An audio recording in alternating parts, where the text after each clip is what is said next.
सब्जियां और pizza burger.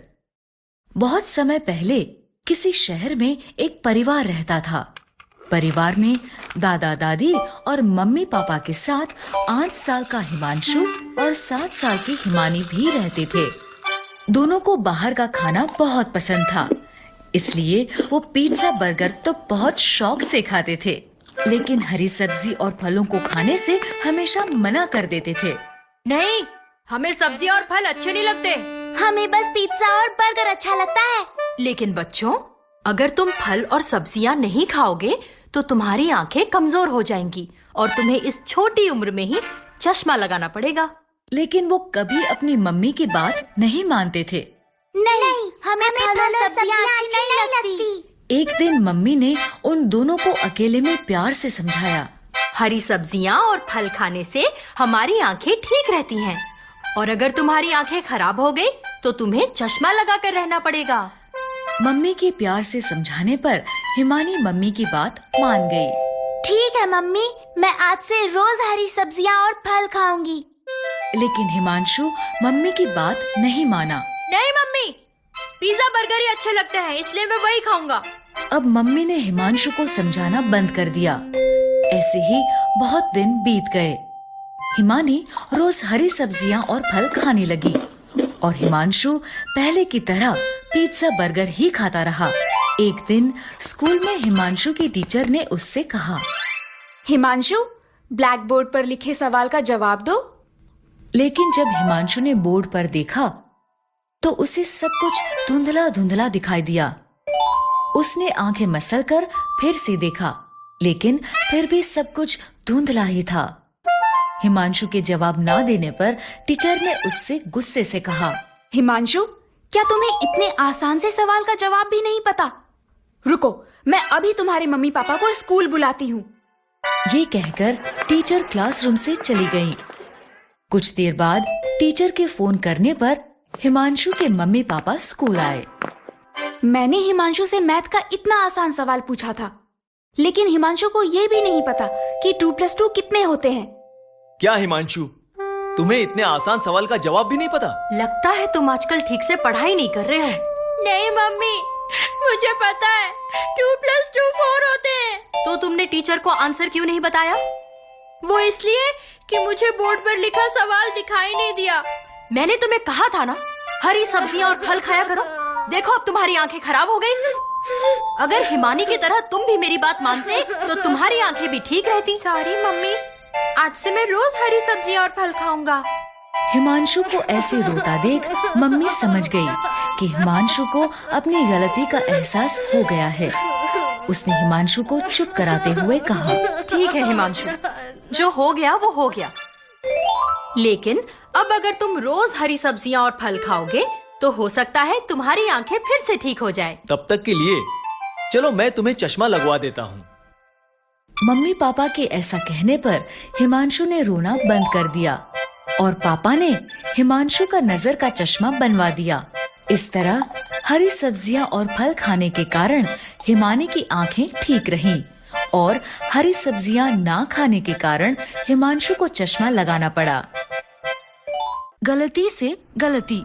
बहुत समय पहले किसी शहर में एक परिवार रहता था। परिवार में दादा दादी और मम्मी पापा के साथ साथ 8 साल का चेतन और 7 साल की वाणी भी रहते थे। दोनों बहुत शरारती थे। एक दिन दोनों अपने कमरे में बैठे स्कूल का होमवर्क कर रहे थे। तभी वाणी ने कहा, भैया, मेरा होमवर्क करने का बिल्कुल मन नहीं कर रहा। काश कल हम स्कूल की छुट्टी कर पाते। मेरे पास एक आइडिया है, तुम देखो मैं क्या करता हूँ। चेतन ने वाणी की कान में कुछ कहा और फिर दौड़ता हुआ अपनी मम्मी के पास गया और बोला, मम्मी, वाणी को बहुत तेज बुखार है। क्या? वाणी अपने कमरे में एक बहुत भारी कंबल ओढ़कर बैठी थी। फिर जैसे ही उसकी मम्मी और चेतन कमरे में आए, वाणी ने जल्दी से कंबल हटा दिया। मम्मी ने वाणी को हाथ लगाया तो भारी कंबल की वजह से उसका शरीर गर्म था। वाणी को तो बहुत तेज बुखार है। लो वाणी, जल्दी से दवाई पी लो। देखना, अब तुम जल्दी ही ठीक हो जाओगी। भैया, ये दवाई तो बहुत कड़वी है। कोई बात नहीं, लेकिन हमारी कल की छुट्टी तो हो गई। लेकिन इस बार उनकी ये छोटी सी शरारत बहुत बड़ी गलती बनने वाली थी। अगले दिन बिना किसी बीमारी के दवाई खाने की वजह से वाणी का पेट दर्द करने लगा। भैया, मेरा पेट बहुत दर्द कर रहा है। कोई बात नहीं, मेरे पास इसका भी इलाज है। चेतन अपने दादाजी के कमरे में गया। उसने दादाजी के दवाई के डिब्बे को खोला और उसमें से एक पीले रंग की दवाई लेकर वाणी के पास वापस आया।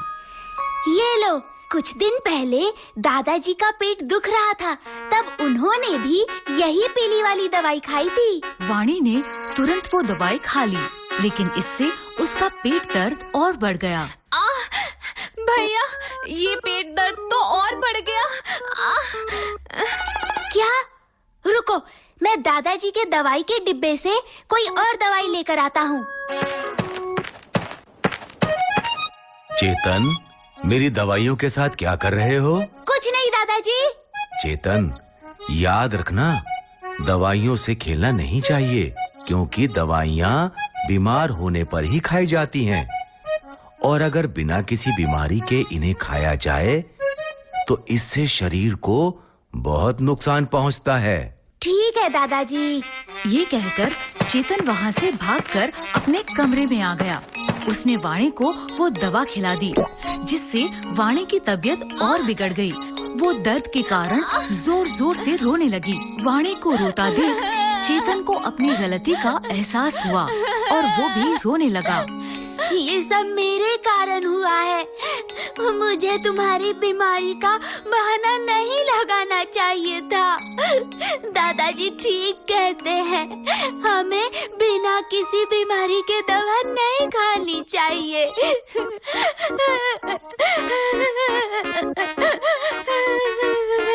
तभी दोनों बच्चों की रोने की आवाज सुनकर दादाजी उनके कमरे में आए। क्या हुआ बच्चों? तुम दोनों ऐसे रो क्यों रहे हो? चेतन ने रोते रोते उन्हें सारी बात बताई। सारी बात जानकर दादाजी ने उन्हें समझाते हुए कहा, बच्चों, गलतियां गलती से ही होती हैं, लेकिन अगर हम उस गलती को बड़ों से छिपाते हैं तो वो गलती गुनाह बन जाती है।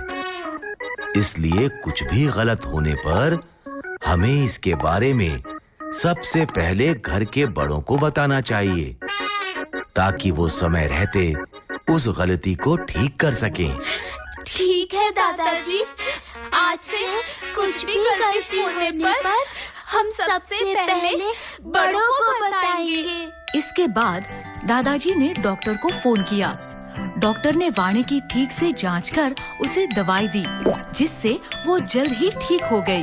तो बच्चों, इस कहानी से हमें ये शिक्षा मिलती है कि कुछ भी गलती होने पर हमें इसके बारे में जल्द से जल्द घर के बड़ों को बताना चाहिए, ताकि वो अपनी समझदारी से उस गलती को समय रहते ठीक कर सकें।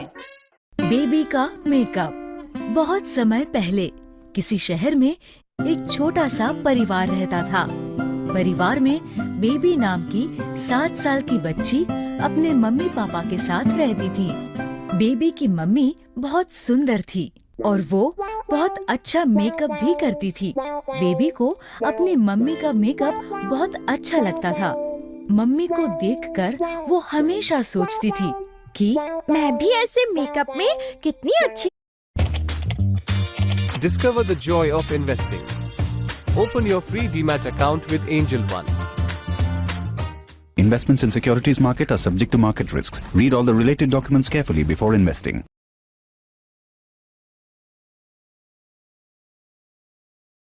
अच्छी लगूंगी। एक बार उसने अपनी मम्मी से कहा, मम्मी, मैं भी आपकी तरह मेकअप करना चाहती हूँ। इस पर मम्मी गुस्सा हो गई और डांटते हुए बोली, बेबी, मेकअप बड़ों की चीज है, इसीलिए तुम मेकअप को कभी भी हाथ नहीं लगाओगी। मम्मी के ऐसा डांटने पर बेबी मान गई, लेकिन उसका ध्यान हमेशा मेकअप पर ही रहता था। एक दिन स्कूल में क्लास टीचर ने भी सभी बच्चों से कहा, कल स्कूल में पेरेंट्स टीचर मीटिंग है, इसलिए सभी बच्चे अपने पेरेंट्स को स्कूल लेकर आएंगे। कल मैं आपके पेरेंट्स को आपकी पढ़ाई की रिपोर्ट दूंगी। ये सुनकर बेबी बहुत खुश हुई। कल मैं अपनी मम्मी के साथ स्कूल आऊंगी। वो खुशी खुशी घर पहुंची और उसने टीचर की बात मम्मी को बताई। मम्मी, टीचर ने कहा है कल स्कूल में पेरेंट्स और टीचर की मीटिंग है, इसलिए आपको कल मेरे साथ स्कूल चलना होगा। वहाँ टीचर आपको मेरी पढ़ाई की रिपोर्ट्स देंगी। ठीक है बेबी, कल मैं तुम्हारे साथ स्कूल जरूर चलूंगी। उम्मीद है टीचर तुम्हारी कोई शिकायत नहीं करेंगी। नहीं मम्मी, टीचर आपसे कोई शिकायत नहीं करेंगी। अगले दिन बेबी सुबह जागकर जल्दी से तैयार होकर मम्मी के कमरे में गई। मम्मी, आप तैयार हो गए? हाँ हाँ, बस मैं अभी तैयार हो रही हूँ। ये कहकर मम्मी ड्रेसिंग टेबल पर बैठकर मेकअप करने लगी और हमेशा की तरह बेबी खुशी से मम्मी को मेकअप करते देखने लगी। मेकअप पूरा हो जाने पर मम्मी ने अपना हैंडबैग उठाया और वो दोनों स्कूल के लिए चल दिए। स्कूल पहुंचकर जैसे ही मम्मी और बेबी कुछ कदम स्कूल के अंदर गए, सभी बच्चे बेबी की मम्मी को टीचर समझकर गुड मॉर्निंग कहने लगे। Good morning teacher. Good morning teacher. Good morning teacher. लगता है ये सभी बच्चे मेरी मम्मी को टीचर समझ रहे हैं। समझे भी क्यों ना, मेरी मम्मी इतनी सुंदर जो लग रही है। वो दोनों कुछ कदम आगे चले तो एक दूसरी मम्मी अपने बच्चे के साथ उनके पास आई और बेबी की मम्मी से बोली, टीचर, मैं बंटी की मम्मी हूँ, मुझे आपसे इसकी शिकायत करनी है। बेबी की मम्मी ने उसे रोकते हुए कहा, नहीं, मैं टीचर नहीं हूँ। मैं भी आप ही की तरह यहाँ अपनी बेटी की रिपोर्ट लेने आई हूँ। अच्छा, आपने इतना सुंदर मेकअप किया हुआ है, इसलिए मुझे लगा आप जरूर टीचर होंगी। ये कहकर बंटी की मम्मी बंटी को लेकर वहाँ से चली गई। बेबी को ये सुनकर बहुत अच्छा लगा। इसके बाद बेबी मम्मी को लेकर सीधे अपने टीचर के पास पहुँची। टीचर को भी मम्मी का मेकअप बहुत अच्छा लगा। वो भी उनके मेकअप की बात करने लगी। बेबी की मम्मी, आप तो इस मेकअप में बहुत अच्छी लग रही हो। Thank you. और बेबी की रिपोर्ट्स की बात करना भूल गई। तभी बेबी ने उन्हें याद दिलाया, टीचर, आप मम्मी को मेरी रिपोर्ट्स देना तो भूल ही गए। हाँ, याद आया। आइए, मैं आपको बेबी की पढ़ाई की रिपोर्ट देती हूँ। इसके बाद टीचर ने मम्मी को बेबी की रिपोर्ट दी और वो दोनों घर आ गए। स्कूल में अपनी मम्मी के मेकअप की इतनी तारीफ सुनने और देखने के बाद बेबी से रहा नहीं गया। अब मुझे कुछ भी करके मम्मी की तरह मेकअप करना ही करना है। ये कहकर बेबी सोचने लगी। तभी उसे एक आइडिया आया। आइडिया, मैं मम्मी से छिपकर मेकअप करूंगी और फिर मम्मी को अपना मेकअप वाला चेहरा दिखाकर सरप्राइज दूंगी। ये सोचकर वो जल्दी से अपने कमरे से बाहर आई। उसने देखा कि मम्मी रसोई में काम कर रही है। वो सीढ़ियों से ऊपर मम्मी के कमरे में गई। मम्मी अपना मेकअप बॉक्स ड्रेसिंग टेबल की ड्रॉर में रखती हैं। उसने दराज खोला और उसमें से मेकअप बॉक्स निकाल लिया। आज मैं भी मम्मी की तरह मेकअप करूंगी। और फिर उसने मेकअप करना शुरू किया। एक एक कर उसने लिपस्टिक, नेल पॉलिश, फाउंडेशन सब कुछ अपने चेहरे पर लगा लिया। इसके बाद उसकी नजर मेकअप बॉक्स में रखे काजल पर पड़ी। ये काजल तो मम्मी का फेवरेट है। इसे मम्मी रोज अपनी आँखों में लगाती है। मैं भी इसे जरूर लगाऊंगी। लेकिन बेबी जैसे ही काजल लगाने लगी, काजल पलकों की जगह उसकी आँख में लग गया। इससे उसकी आँख जलने लगी। मेरी आँख! काजल मेरी आँख में चला गया। वो दौड़कर बाथरूम में गई। उसने आँखों में पानी डाला। इससे काजल और बाकी मेकअप भी उसके मुंह पर फैल गया और उसकी दोनों आँखों में चला गया। आँखों में जलन के कारण वो जोर जोर से रोने लगी। मेरी आँख! मम्मी, मेरी आँख बहुत जल रही है। उसका रोना सुनकर मम्मी उसके पास आई। बेबी के चेहरे पर लगे मेकअप को देखकर मम्मी ने हैरानी से कहा, ये तुम्हारे मुंह को क्या हुआ? मम्मी, मैं तो बस आपकी तरह मेकअप लगा रही थी। मैंने तुम्हें मेकअप से दूर रहने के लिए कहा था ना। सॉरी मम्मी, मैं तो बस आपको सरप्राइज देना चाहती थी। उसे तकलीफ में देखते हुए मम्मी ने पहले उसके मुंह और आंखों को ठीक से साफ किया, फिर उसे समझाते हुए बोली, बेबी, मेकअप बड़े लोगों की चीज होती है। छोटे बच्चों की स्किन बहुत नाजुक होती है और मेकअप में बहुत से केमिकल्स होते हैं जिससे छोटे बच्चों की स्किन खराब हो सकती है। इसीलिए मैं तुम्हें हमेशा मेकअप से दूर रहने के लिए कहती थी। और वैसे भी मेकअप लगाने के लिए बहुत प्रैक्टिस करनी पड़ती है। बिना प्रैक्टिस के मेकअप लगाने से ऐसा ही होता है। आखिरकार बेबी समझ गई कि मम्मी उसे मेकअप से दूर रहने के लिए क्यों कहती थी। उसने मम्मी से कहा, ठीक है मम्मी, मैं बड़ी होने पर और अच्छे से मेकअप लगाना सीखने के बाद ही मेकअप करूंगी। इस तरह बेबी मेकअप के बारे में एक इम्पोर्टेंट लेसन सीख गई। तो बच्चों, इस कहानी से हमें ये शिक्षा मिलती है कि छोटे बच्चों की स्किन बहुत नाजुक होती है, इसलिए उन्हें मेकअप नहीं करना चाहिए और बड़े होने पर भी मेकअप करने से पहले मेकअप करना सीख लेना चाहिए। अगर आपको हमारी वीडियोस पसंद आ रहे हैं